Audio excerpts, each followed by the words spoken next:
Halo teman-teman pendengar, selamat datang di Nusa Podcast, ruang ngobrol santai tentang bangsa, identitas, dan visual-visual yang membentuk rasa cinta kita pada tanah air.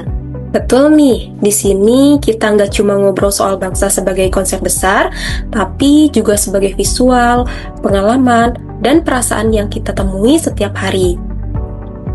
Karena seringkali rasa cinta tanah air itu nggak datang dari pidato panjang, tapi dari hal-hal kecil yang kita lihat dan rasakan tanpa sadar. Nah, di episode kali ini kita bakal bahas soal visualisasi bangsa. Sederhananya, bagaimana Indonesia tergambar dalam kehidupan kita. Dan bagaimana gambar-gambar itu, baik nyata maupun simbolis, bisa membentuk rasa cinta, bangga, dan kepedulian kita sebagai warga negara. Aku mau mulai dengan pertanyaan sederhana dulu nih. Menurut teman-teman, apa visual pertama yang muncul di kepala ketika mendengar kata Indonesia?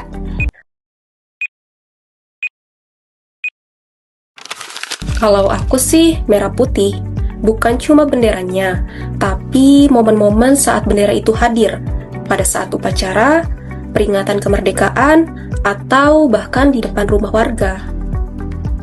Menarik, kalau aku justru wajah masyarakatnya, keberagaman, warna kulit, budaya, bahasa, itu visual yang menurutku sangat Indonesia.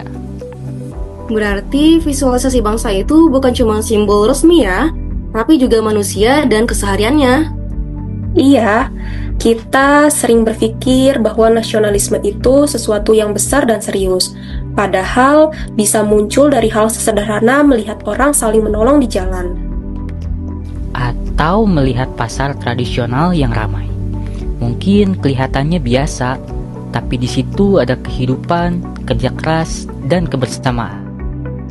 Betul, kadang kita itu terlalu sibuk sampai lupa melihat. Padahal Indonesia itu selalu ada loh di depan mata kita.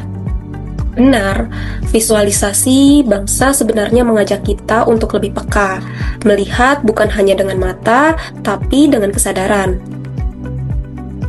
Menurutku, visual juga punya kekuatan emosional. Misalnya, foto perjuangan pahlawan, mural bertema persatuan, atau video tentang pelosok negeri.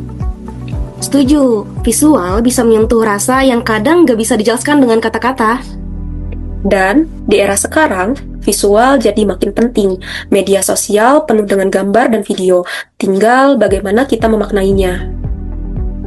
Nah, menurut teman-teman, apakah generasi muda masih bisa menumbuhkan cinta tanah air lewat visualisasi?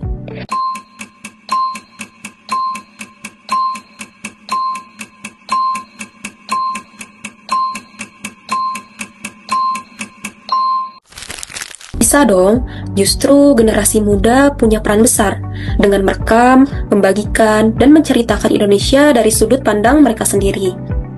Setuju, lewat foto, video, desain, atau bahkan podcast seperti ini, kita ikut membangun narasi tentang Indonesia. Artinya, mencintai bangsa itu nggak harus selalu lewat cara yang lama, tapi lewat cara yang relevan dengan zaman sekarang. Selama tujuannya sama, menjaga, menghargai, dan merawat Indonesia. Karena bangsa ini bukan cuma warisan, tapi juga tanggung jawab. Kalau kita boleh simpulkan, visualisasi bangsa itu adalah cara kita melihat dan memaknai Indonesia itu sendiri. Dari simbol, dari manusia, dan dari keseharian. Dan dari situlah rasa cinta tanah air tumbuh perlahan tapi kuat. Baik, semoga lewat Nusa Podcast ini kita semua bisa belajar untuk lebih peduli, lebih bangga, bisa sadar bahwa Indonesia itu bukan sekedar nama, tapi rumah kita bersama. Baik, terima kasih teman-teman yang sudah mendengarkan podcast kita pada episode kali ini. Semoga menarik dan bisa meningkatkan rasa cinta tanah air terhadap Indonesia. Sampai jumpa di podcast-podcast berikutnya.